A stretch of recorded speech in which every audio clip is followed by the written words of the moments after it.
This interview is being recorded as part of the Albert and Pauline Dubin Oral History Archives. My name is Susie Pappas, and today is June 21st, 2018. I'm interviewing Eugene Driker at the Max M. Fisher Federation Building in Bloomfield Hills, Michigan. Do you give permission to the Leonard N. Simons Jewish Community Archives to publish, duplicate, or otherwise use this recording for educational purposes and for use as deemed appropriate by the archives? I do. Thank you. Let's start with when and where were you born? I was born on February 24th, 1937 at Women's Hospital on Grand Boulevard in Detroit. And your parents were? Charles and Francis Driker, who had been in America for 15 years prior to my birth. So tell me, where did they come from, and what do you know about their early lives? They came separately from Ukraine. My father came from a fairly good-sized city called Zhytomyr, about 75 miles west of Kiev. My mother came from a shtetl about 75 miles south of Kiev. They each left in 1922 and arrived in Detroit separately in the spring, late spring, early summer of 1922. My mother had a brother here and a sister here. My father had his father here already, who had been here for 9 years. The family had been separated for 9 years while my grandfather was earning money to bring the rest of the family over. The First World War intervened, the Russian Revolution intervened, so it took 9 years for the family to reunite in Detroit. Did they ultimately all? Yeah, my father's family reunited here. My father, his sister, and his parents. My mother came here as a 17-year-old orphan. She lost both of her parents in this shtetl. She went to live with an aunt. The aunt's husband was killed in a pogrom and decided that it was time to get away from what was then the Soviet Union, now Ukraine. And so they set out on an odyssey to get here. It took my mother about 1.5 years because she didn't have the papers, the documents necessary to get here. So it took her quite a while to get here, and she was left alone in Romania for almost 1 year, waiting for the papers. How old was she at that 17. time? 17. How did your parents meet? They met at the Dwyer School, learning English. Dwyer School on Kniff in Detroit. They were learning English at night. They met and they married in 1924. And do you have siblings? I had an older sister, Ruth Kroll. She passed away 3 years ago, and I had an older brother, Jacob Driker. He passed away 2 years ago. Okay. So tell me about your early childhood. well, my parents struggled to make a living. Very classic immigrant experience. We lived in a densely Jewish neighborhood, the area around Dexter and Davison. My earliest recollections were living on a two-family house, the upper flat of a two-family house on Monterey and Wildermere, and I went to the Roosevelt Elementary School. Then, just at the end of the Second World War, my father accumulated enough money to buy a house, a single home on Leslie between Wildermere and Dexter. We moved there, and I transferred to the McCullough School. So I went to McCullough probably for the 2nd through 6th grades. Then I went to Durfee and ultimately to Central High School. Yeah, Central. And there were a lot of Jewish families living in the area where you were living? It was a very densely Jewish neighborhood. And Central High was also? A heavily Jewish school, not entirely so. Mm-hmm. There were Gentiles, there was a group of African American students, but it was, I would say, 70% Jewish, and I would say the majority of the Jewish students were the children of immigrants. So did you go to shul or religious school? Or? My parents obviously came from observant backgrounds in Europe. Yes. But they shed that when they came to this country. They were devoted Yiddishists. They were cultural Jews much more than religious Jews. So in 1927, just a couple of years after they had arrived here, actually 1926, they were among the founding families of something called the Sholem Aleichem Institute, a Yiddish-speaking cultural organization. Okay. And it was in that milieu that I grew up. It was not religious-based, it was language-based and cultural-based. So did you have a bar mitzvah? I did, because everybody in the neighborhood was having. So where did you have that? At Beth Shalom on Dexter and Tyler. Okay. I persuaded my parents that despite their secular leanings, I didn't want to be the odd man out. And so interesting. I took lessons from a rabbi, and I had a bar mitzvah. So in your family, it sounds like it was you were more of a cultural Jew than a religious Jew. That's correct.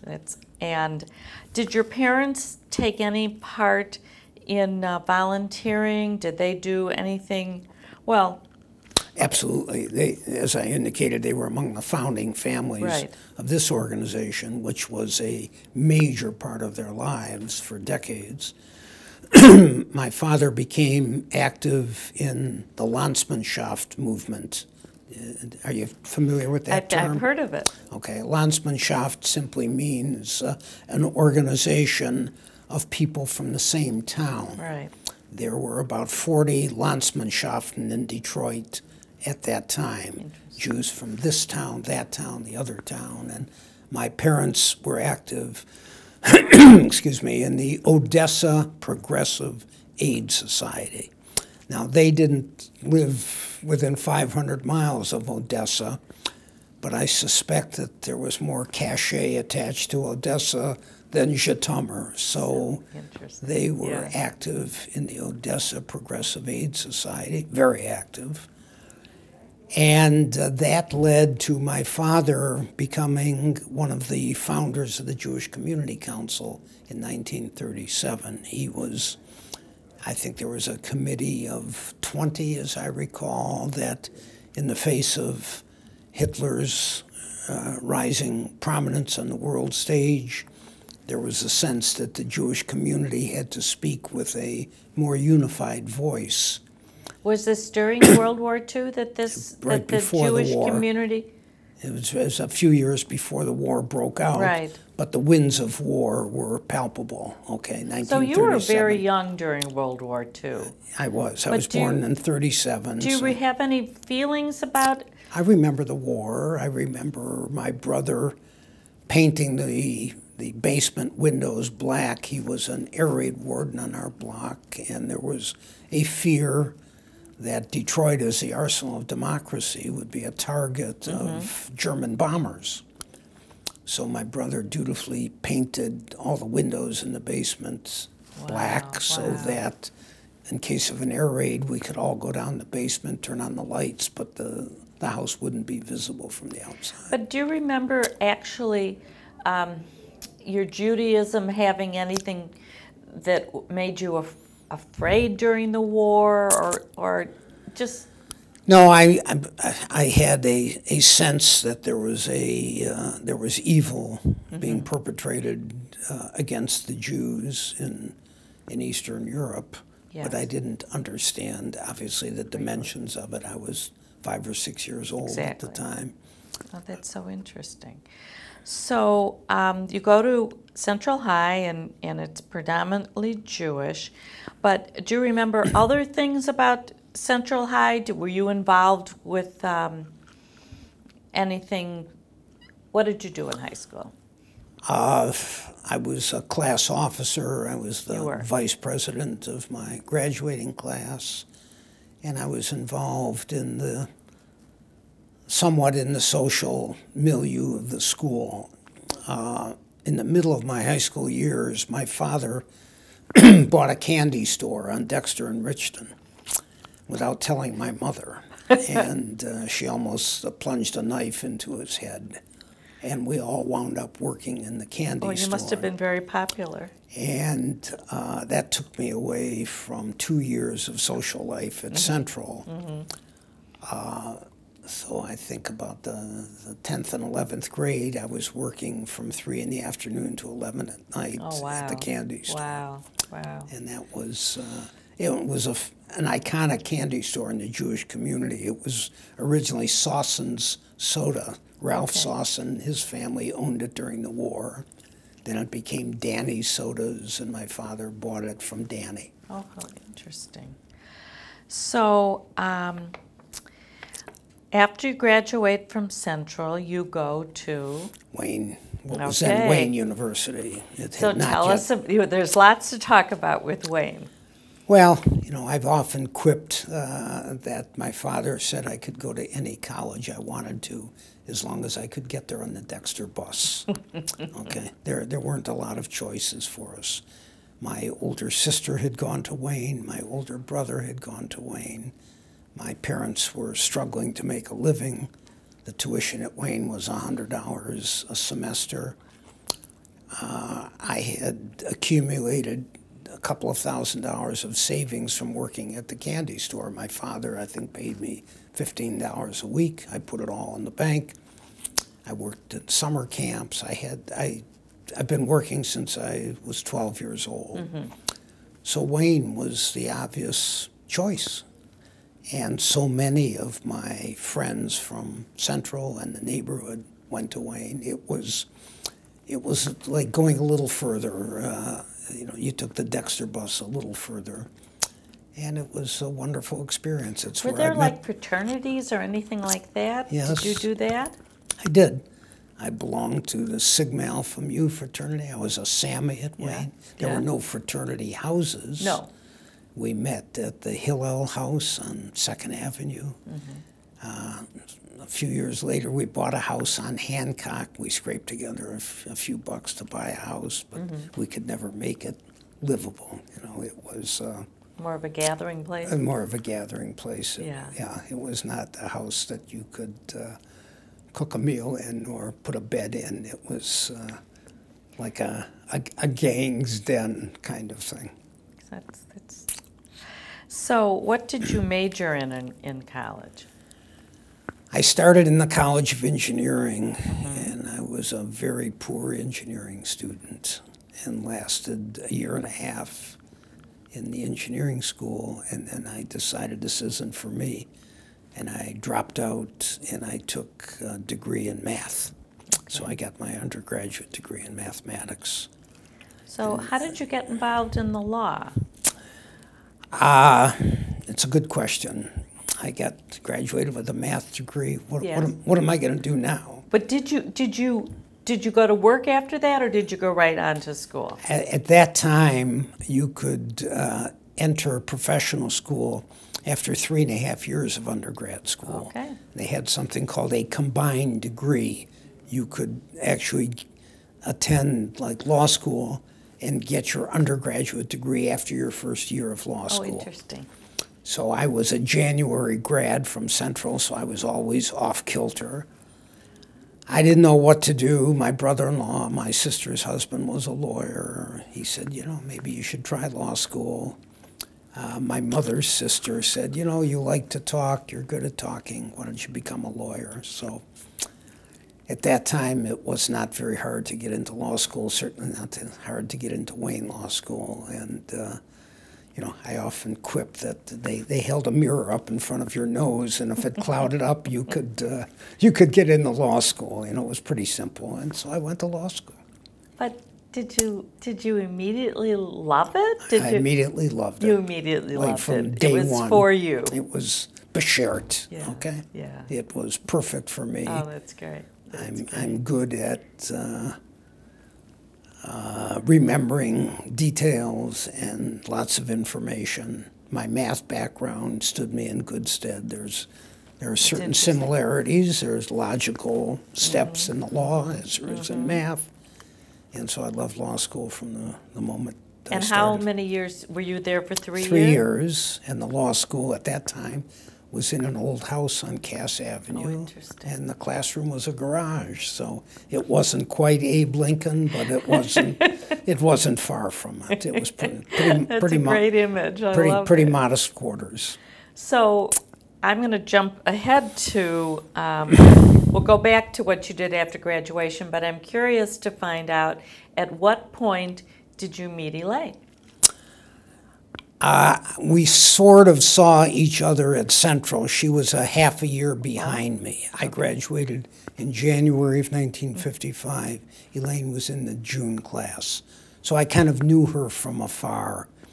But I think it was not until perhaps the end of my first year at Wayne that one of my fraternity brothers was dating her, and he thought that she and I might make a nice couple, so he gave me her phone number.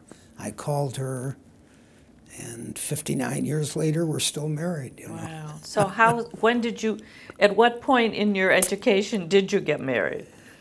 Let's see. I was finishing my first year of law school. Okay. And so she graduated the College of Education, and we got married within 2 days.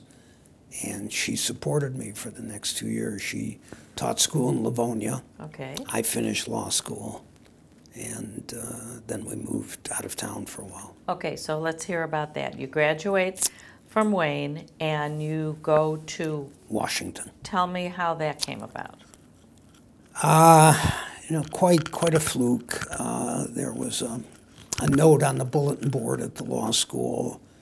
There was something then called the Attorney General's program for honors law graduates. If you did well, they had a special program you could apply for. Yeah. I had done well in law school. I decided why not. So Wayne did not have a placement office. The placement office was a bulletin board, and I saw the ad and I applied. And I didn't think there was going to be much of an opportunity because no Wayne grad had ever been accepted before. And a woman from the Justice Department came, and I was interviewed. And on Christmas Eve of 1960, I got a telegram saying that I was offered a position in the Antitrust Division of the Justice Department. So how did Elaine feel about this move? Well, we both had some misgivings. Neither of us had lived away from home before. Right. We were very young. She was 20 when she got married. I was 22. We were pretty green. But this telegram came about 6 weeks after John Kennedy was elected president. The chance to go to Washington at that point in history for a couple of kids who were still riding the Dexter bus was extraordinary. Extraordinary. And I said to my wife, let's do it, and she agreed. And so, we had to respond in a day or two. It wasn't like we had weeks to think about this. I said, you know, why not? Did you say to each other, okay, let's do this for a few years and then we'll come back? Did you always, I mean... It's a good question. I think we thought we'd go for a year. Oh. And it would be like an experience. Right. Going away to summer camp. Okay. Right. We stayed 3 years. And by that time we had had our first child. And the tugs of family brought us back, and professional opportunities for me I thought would be better in Detroit than in Washington. I wonder if you feel the same way I do. I think that that experience of being away from family, making it on your own, is such a great growth experience. Did you find that? Absolutely, especially for us. Again, we didn't go to Ann Arbor or Right. East Lansing or Columbia. We lived at home during college, and neither of us had been on an airplane till our honeymoon. Oh, I love this. Yeah. Neither of us had been to New York until our honeymoon. So to have a chance 2 years later to move away, and I was very close with my family, Elaine extraordinarily close with hers. We needed to have an opportunity to grow a little bit as a married couple in our own surroundings. It was, I know. and the professional experience was extraordinary. And what an exciting time to be in Washington. Yeah, it was. Were you there when Kennedy was killed? I was. We were. I mean, that whole thing must have just been. It was the worst. It was the worst time in our lives. Absolutely. Well, it was the best and the worst. Yes, I mean. Because I understand you met Robert Kennedy. Yes, we met Robert Kennedy the day before our daughter was born. We were out looking at Dulles Airport, and Wow. we bumped into Robert and Ethel Kennedy walking the dog, and he had beer parties for the new lawyers. I walked into the Attorney General's office, which was the size of a football field, and he's sitting on his desk, not behind his desk, but Wow. on his desk, drinking a bottle of beer with pizzas all around, and I thought I died and gone to heaven. And my parents were downstairs. They had just flown in from Detroit. Elaine had picked them up at the airport, and the three of them are waiting for me to come downstairs to report on my introduction to the Attorney General. Wow. And, my mother, an immigrant mother, hearing this story, she was quite convinced that, nothing was done at the Justice Department until Mr. Kennedy checked with Eugene Driker. Oh, I love it. So tell me I know the draw of family brought you home. So you come back and tell me the next step. Our daughter was, born in January of 1963, so in the spring of 64 we moved back. And part of the reason, frankly, was because when I talked to some Washington, D.C. law firms, they'd never heard of Wayne. Mm-hmm. It had then become a state university, Wayne State University Law School. Where is that? Mm-hmm. And most of my colleagues at the Justice Department were from Harvard and Yale and Columbia, and so, who are you from Wayne? And I kind of made a value judgment that I thought I would do better professionally back in a city where Wayne had some credibility. Right. And that and the tug of family brought us back. I joined a law firm in downtown Detroit called Friedman, Myers & Keys. Mm-hmm. At that time, there was a pretty clear demarcation between firms that hired Jews and those that did not. Mm-hmm.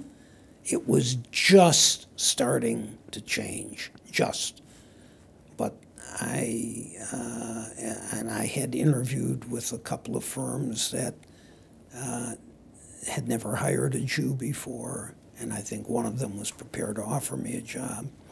But Friedman, Myers & Keys seemed a better fit for me, mm-hmm. and I joined that firm and remained there for 3 years. And then four of us from that firm, Don Barris, Herb Sott, Bill Barris, David Denn, and myself, 5 of us, left and started our own firm. And so we've had this current firm for 50 years. That's an interesting thing, that your firm has been together for 50 years, when you've seen so many firms that back in the day also were Jewish firms that broke apart. Sure. Prominent names that are on the wall of this building, right? Right. So tell me, what do you think made it so that your firm stayed together?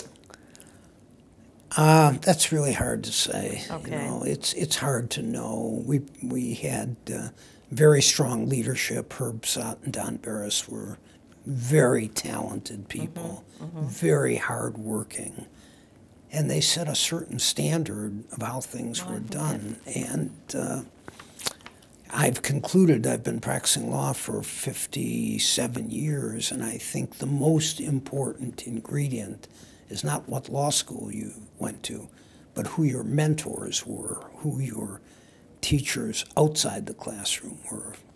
And we had the benefit of having some very creative, dedicated, hardworking people. And I think it infused the personality of the firm. Law firms have personalities. Yes, and I think you're right. Yeah. Okay, so I'm going to move on. Oh, yes, this is a great question. You decide to come back to Detroit, and when you came back, people were starting to buy homes in the suburbs. But you decided to stay in Detroit, and you have decided to stay in Detroit all through the years. Will you talk about that a little bit? Yeah, I don't think it was some great soul-searching effort. We came back to home. Where are we going to live?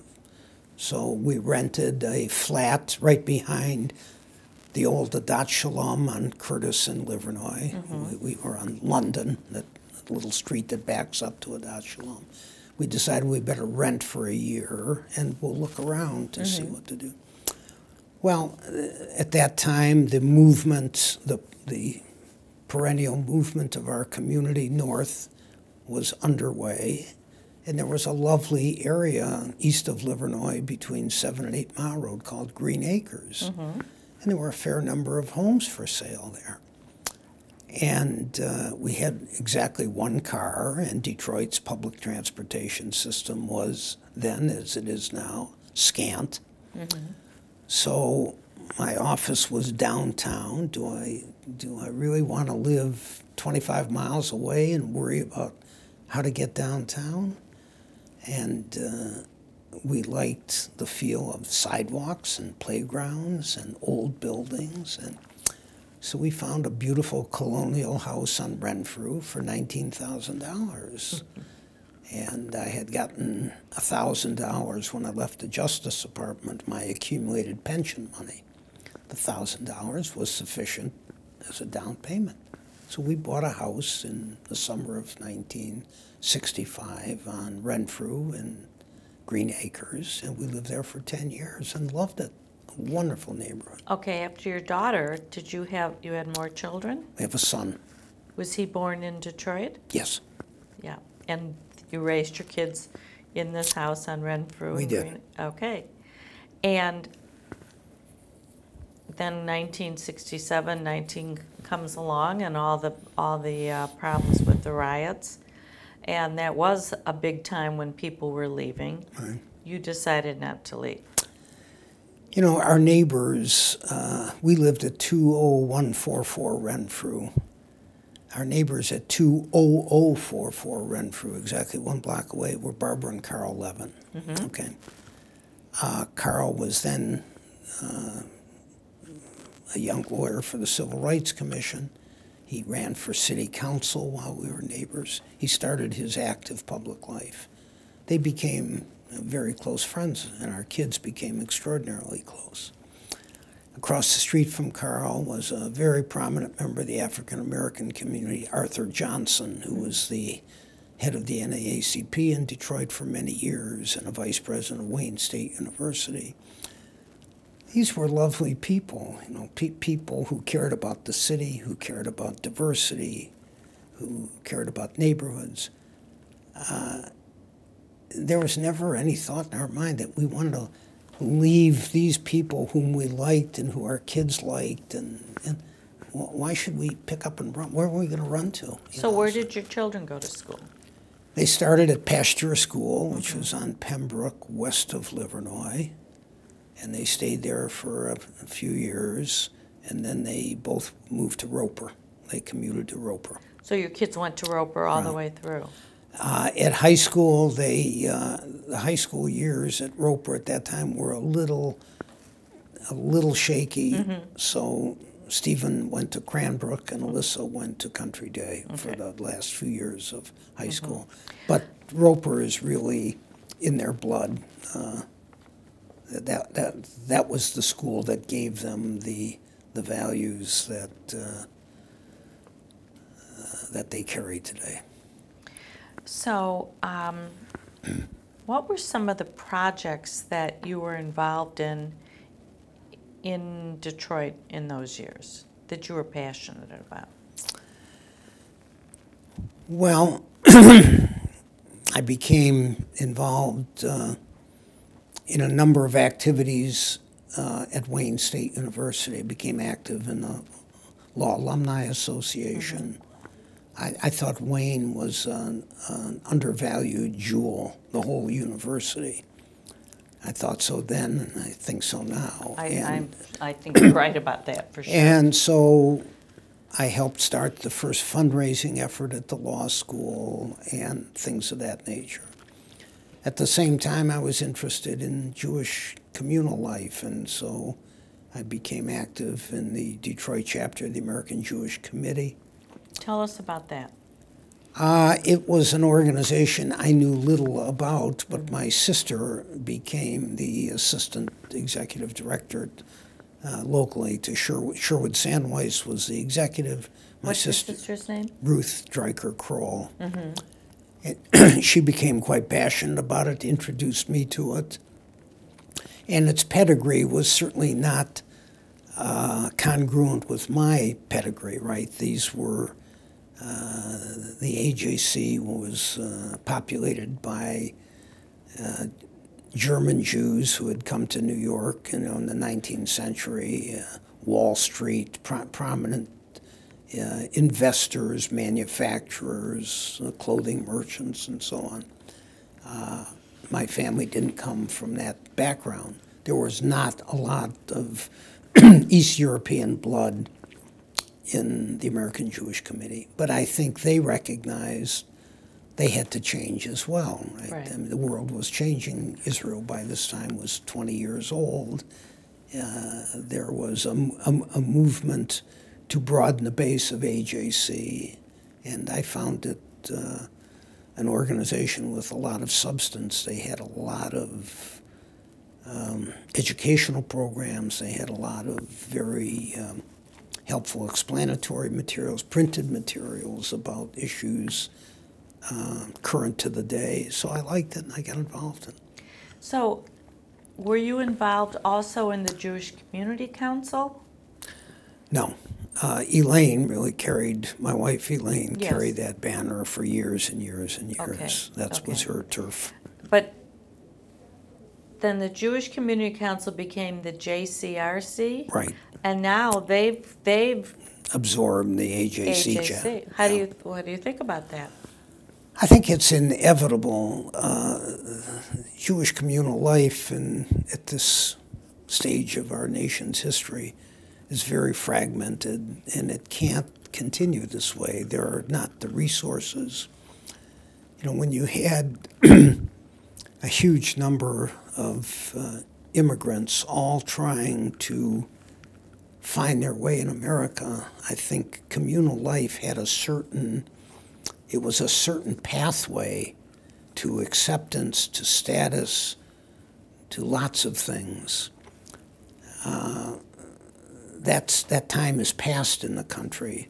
Yeah, and a lot of Zionism in those days, too. Yes, and just resources. I mean, the community doesn't have, I think, the financial resources to have every kind of group. I mean, we've seen what's happened in recent years to the American Jewish Congress, and different groups have gone by the wayside. So the fact that there's some kind of rationalization of organizations, a merger, I think is inevitable and makes good sense. Yeah.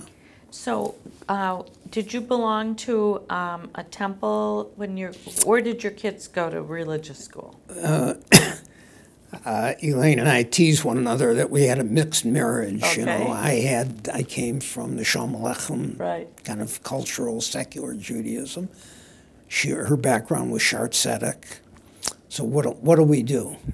So when we moved to Renfrew and our daughter was getting ready to start religious school, we joined Temple Emmanuel on 10 Mile Road in Oak Park, and we've been members there for 55 years. And that was very comfortable for both of you. Right. It was It's a low-key. It's a low-key institution that's got a strong social action component, and it has suited our needs. Okay, so I'm going to go to something else, because I could spend all day talking to you. So let's talk about your involvement with JVS. I knew very little about JVS. Ruth Broder, who was a friend, took me to lunch one day. And Do you know when? Like what year that was? Around? it was probably around 1990. Okay. And she started talking about JVS. She was active in it. Perhaps Brewster was too. I can't remember.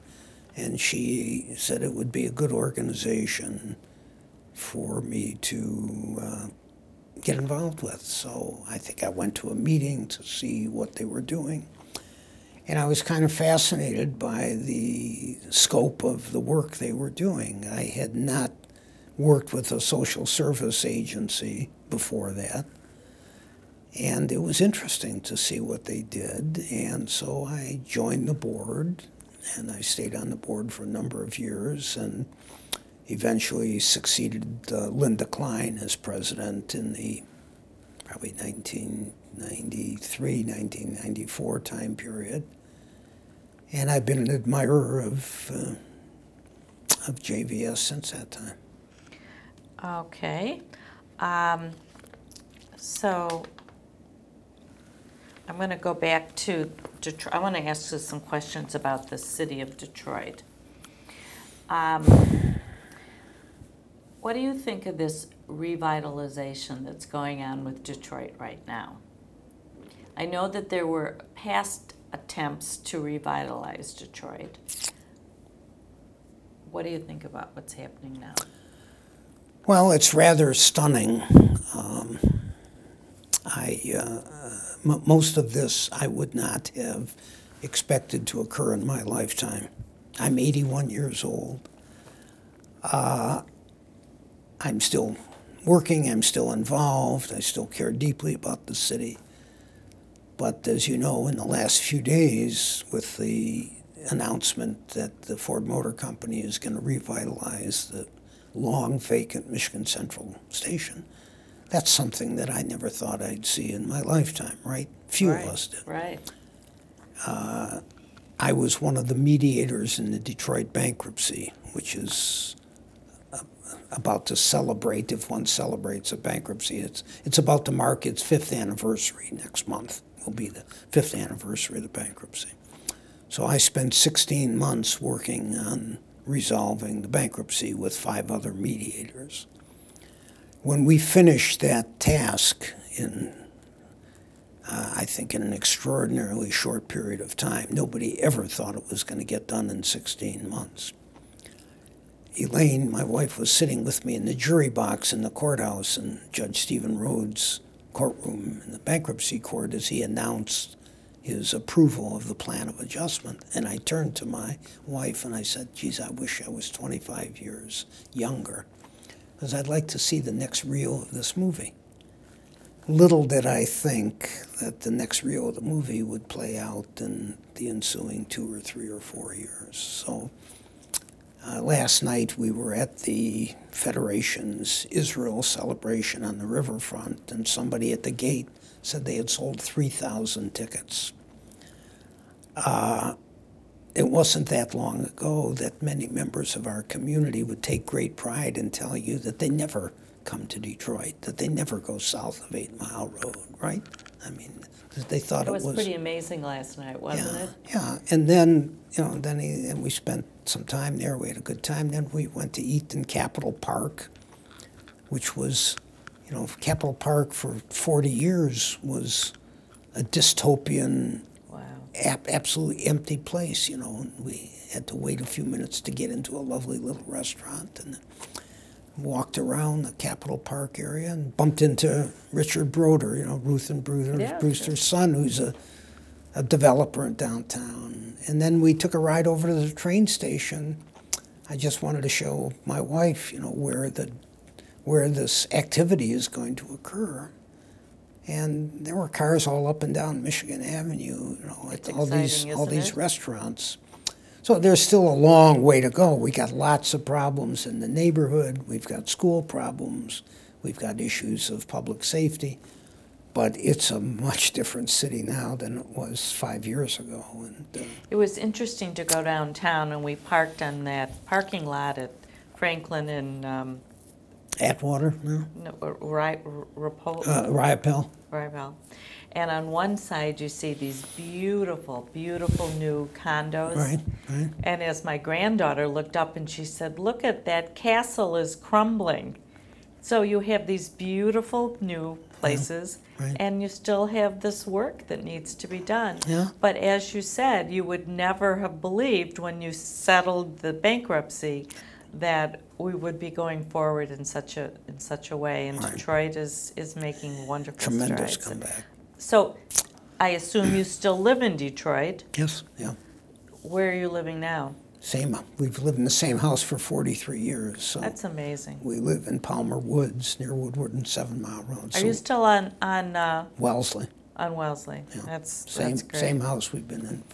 Okay, so let's go on.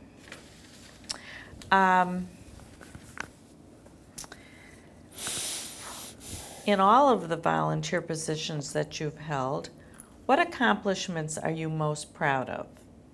We'll talk about volunteer positions. Well, there are really two, and they're really quite different. I served on the Board of Governors of Wayne State University for 12 years. That's the governing body of the institution. I owe Wayne a great deal, and I tried to repay some of that debt through serving on the Board of Governors, and it was very gratifying. A lot of work, lots of difficult problems, many of which are exacerbated by inadequate funding and an anti-Detroit bias in some political quarters in the state. So that was a very important part of my life, the 12 years from 2002 to 2014. Mm-hmm. And then the other, I've been on the board of directors of the Yiddish Book Center in Amherst, Massachusetts for 20 years, and I've served as the board chair until last year for five years, and I love that and got tremendous satisfaction out of that activity. Well, how did you get involved with the Yiddish Book Center? Yiddish was my parents' native language, so they each came to this country speaking Yiddish, of course not English. Mm-hmm. And Yiddish was the language spoken at home between my parents. And they were not ashamed of Yiddish. They were not trying to bury it or lose it. They were trying to preserve it. So that's how they became involved in the Sholem Aleichem Institute, and I went to... Was that a Yiddish... Yeah, strictly Yiddish-speaking organization. At the Sholem Aleichem? Yes. Oh, okay. And so I went to Yiddish school. I mean, I spoke Yiddish before I spoke English. Mm-hmm. Yiddish was my first language. I was able to read it and write it and was quite proficient in it. And I was going to Yiddish middle school on Linwood, across the street from Central High School, at the old Workman Circle building on Linwood and Webb. Mm-hmm. But then my father bought the candy store, and I had to give up not only social life, but this schooling as well. And then, a couple of years away from it, I lost the feel for it. You know what language is like. You've got to use it. Right. And it seemed a little remote to me. And you want to become a Yankee, and sure, you want to be like everybody else. And so foolishly, I let it go. And then years later, Elaine and I, through a strange set of circumstances, wound up going to a summer camp at Mount Holyoke College for a week that the Yiddish Book Center was sponsoring. And we met the founder. What year was that? Do you remember? 1992. 92, okay. And the founder of the Yiddish Book Center is a gentleman named Aaron Lansky, who dropped out of McGill University at age 20 to found the Yiddish Book Center. Got a MacArthur Genius Grant. Did he come and speak to? He did. He spoke. That was we went. It was one of the most interesting lectures that He's become a dear family friend, as his wife and 2 daughters. And that reconnected me to the Yiddish language, to Yiddish literature, and most importantly, to the culture that's embedded in those books. So were you able to pick the language just right back up? Picked it up, I'm still getting the Yiddish Vorwitz at home. And did you have to study it again, or you actually? No, I took some classes with a small group here in Huntington Woods. A bunch of us took Yiddish classes for a while. So and I don't have the fluency I had when I was 12 years old, but I can understand it. So besides, where is Yiddish? Where is it in the world today? Besides the Yiddish Book Center? It's a good question, and it's had a tremendous revival because my grandchildren's generation want to know where they came from. And they've discovered that to understand that rich cultural component, they've got to understand Yiddish, either the language or the literature in translation. The first Yiddish novel was written about the time of the American Civil War. And between then and 1938, there were thousands of books of fiction and poetry and plays, and it all got shelved because most of the Yiddish readers were killed in the Holocaust. Wow. So the notion was, when Aaron Lansky was trying to find Yiddish books for his course at McGill University, couldn't find any, and put a sign at a deli, wanted Yiddish books. The next day there were 75 books on the floor. And he said, what does this represent? And figured out that all these aging Jews who had all these Yiddish books understood that when they went, their kids would go down the basement, see all these books that they couldn't read, and would throw them out. So he decided, virtually single-handedly, to save this literature. Yeah. So did your parents ever speak English? Oh, they spoke perfect English. Oh, they did. Oh, yeah. They did. Oh, yeah. They also could speak. They spoke and wrote.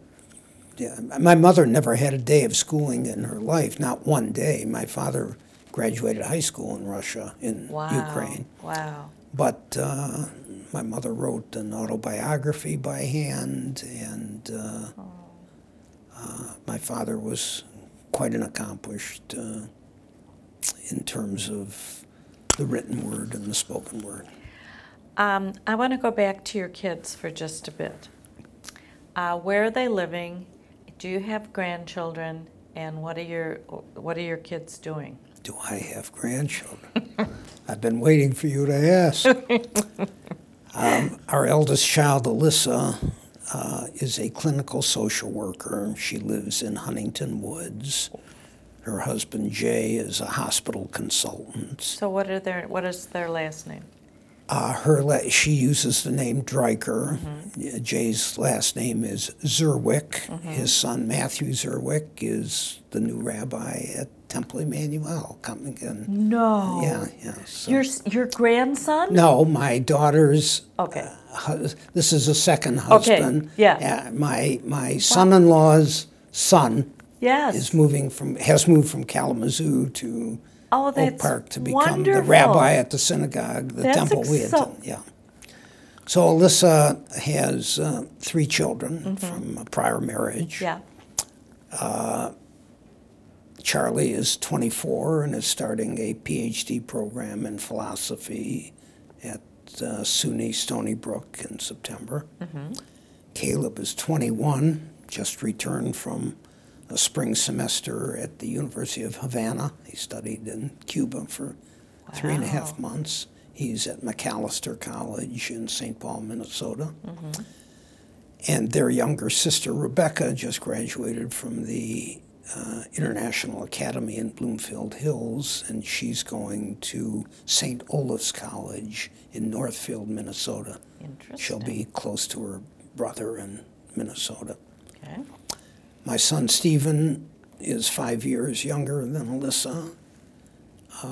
He and his wife are both doctors. Stephen is married to Jennifer Bookstein, whose mother went to Sunday school with Elaine, you know, and I went to college with her dad. So long. And where are they living? They live in Huntington Woods as well. Oh, a couple blocks away wonderful. from my dad. And they have 2 daughters.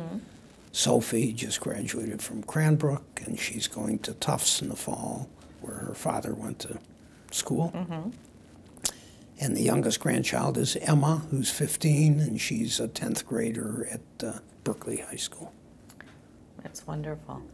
Really, really. So you have a lot of family times together. Yeah, we live maybe a 15-minute ride away from our grandchildren, and so we're very much involved in their lives. Oh. It's not getting on an airplane and flying to Chicago. I know. Oh, I have so many. Okay, so I guess we'll go back to the questions. Are you getting tired of this? Not at all. No. Okay, good. I'm fine. Good. As long as Okay. So, who are the people that were most influential in your life?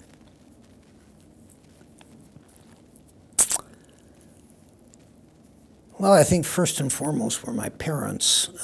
They were very solid citizens.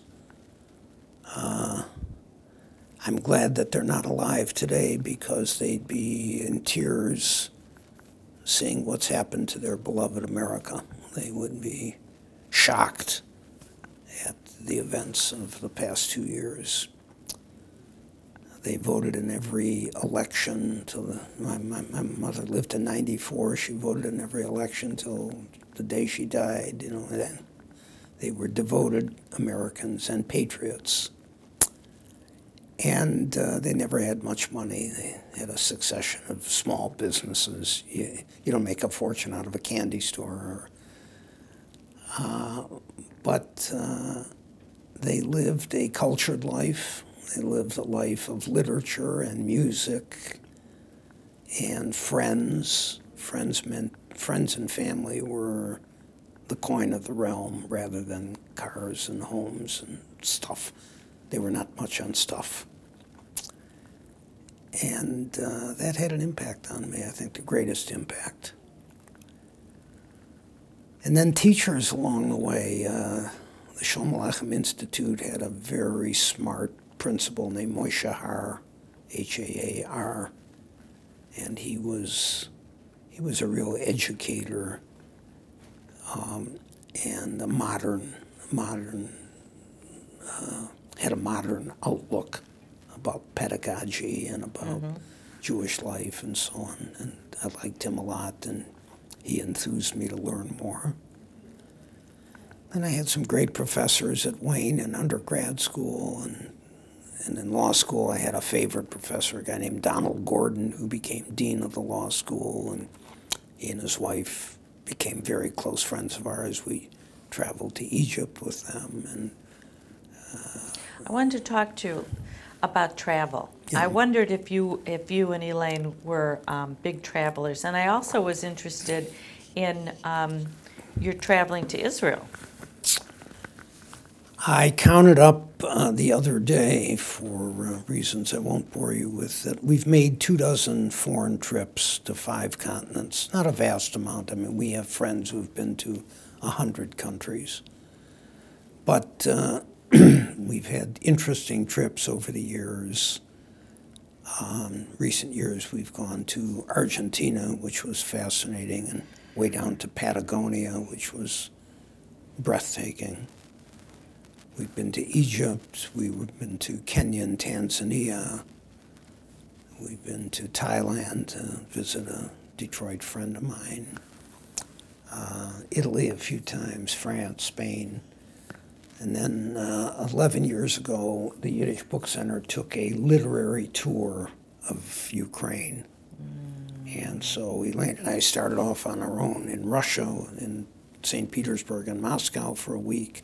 And then we hooked up with the literature of Ukraine. We spent about 10 days. Did you go back to any of the places that your parents were from? Both of them, exactly. You did? Yeah, oh, very. I bet that was very, very moving. Very moving. Yeah, I can't begin to tell you. Eugene Applebaum's father came from the same town that my father came from, so I brought Eugene back a little jar of rocks from Zhytomyr, you know, so that he would have a memento of that town. So what about Israel? Well, I had been there on 4 different occasions, and then I decided for my 80th birthday a year and a half ago, I really wanted to take the whole family. The grandchildren, none of the grandchildren had been there. And so we spent quite a bit of time planning the trip, and all 11 of us went together. How was it? It was fabulous. Yeah, it was one of the great trips of my life. We're going to try to do that for our 50th wedding anniversary. Yeah, that was a wonderful trip. It was very illuminating, and I think the grandchildren got a great deal out of it. It's the first trip that I made there in 1979. The technology was seeing women packing Jaffa oranges on a conveyor belt. That seemed to be the height of their technological prowess. And when you see what's going on there now, it's amazing. Quite stunning. Yeah. So,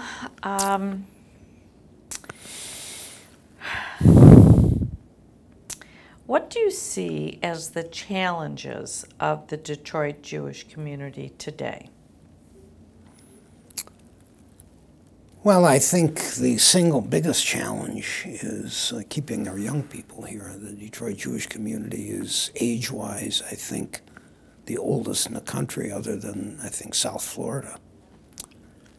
And so one of the reasons I threw myself into the bankruptcy so much 4 or 5 years ago was my own goal was to make Detroit a place where my grandchildren would want to stay. And, you know, unless we keep the young people here, there's going to be, 12 people who are going to be able to drive at night, visiting 50,000 people in nursing homes. That isn't going to work so well. So. I think the kids are starting to come back. My daughter moved back, and my younger daughter's planning on it, and it seems like everybody I talk to has at least one child at this point that's coming back. So yeah. I feel that that's a very good sign. Yeah, well, there are jobs, there's excitement. Yeah. The young people want a city. And you want to know something else, and you know it from when you were in Washington. They want to be where family is. Yeah. They really, it's exciting and fun to be on your own, but family is it's a draw. So I'm going to ask you a question. This is my question that I added to this. What would you tell your younger self from your vantage point today? On any topic? Yeah, just like here you are. You could go back and talk to your 16-year-old self, your 20-year-old self, your 30. What would you say? That's a very good question. That's a question that probably takes some thought. I'm not sure I could give you a meaningful answer. Okay, well maybe you can call me up later and tell me that. It's not easy to answer. Right. There are the obvious answers. Well, spend more time smelling the roses. Don't work so hard. Don't. Would you really not work so hard? I think you loved your work. I love do. your I work. mean, I do, and I did, but it took a tremendous toll. You know, my family paid a price for me being consumed by my profession. But I you're loved still it. working? I am, yeah. How much time are you spending at work these days? You know, when we're in town, I'm at the office. I go in a little later. I'll go in at 10 o'clock instead of 8 o'clock and Right. leave at 4 instead of 6. We take some time. We have a small condominium in northern Michigan that we're going to spend July and August at. Good. We spend some time in Florida in the winter, so we take more time off. But with the electronic toys at our disposal, right, you can practice law from a Yes, cell you can. phone or That an is true. iPad and so on, which is both a curse and a blessing. So, before we end, is there anything that we didn't discuss today that you'd like to add? Only that, you know, the Detroit Jewish community is really a remarkable place. I'm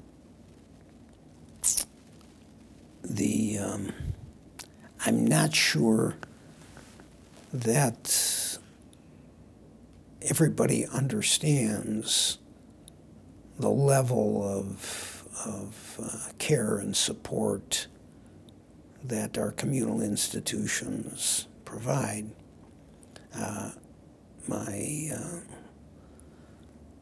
My former son-in-law, my daughter's former husband, Perry Oren, is the president of the Jewish Family Service, and you know, we were at his event the other night, and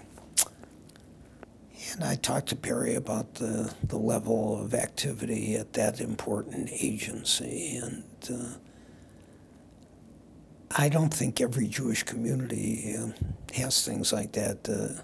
My wife's brother struggled with needs for communal support in Phoenix, and Phoenix is light years away from Detroit when it comes to the kind of deep communal support and activity we have. So, Well, we're very, very lucky, and I'll tell you, we're very lucky to have somebody like you in this community. You are very well deserved of that Lifetime Achievement Award, and I thank you for spending this time with me. thank you very much. My pleasure. Thank you.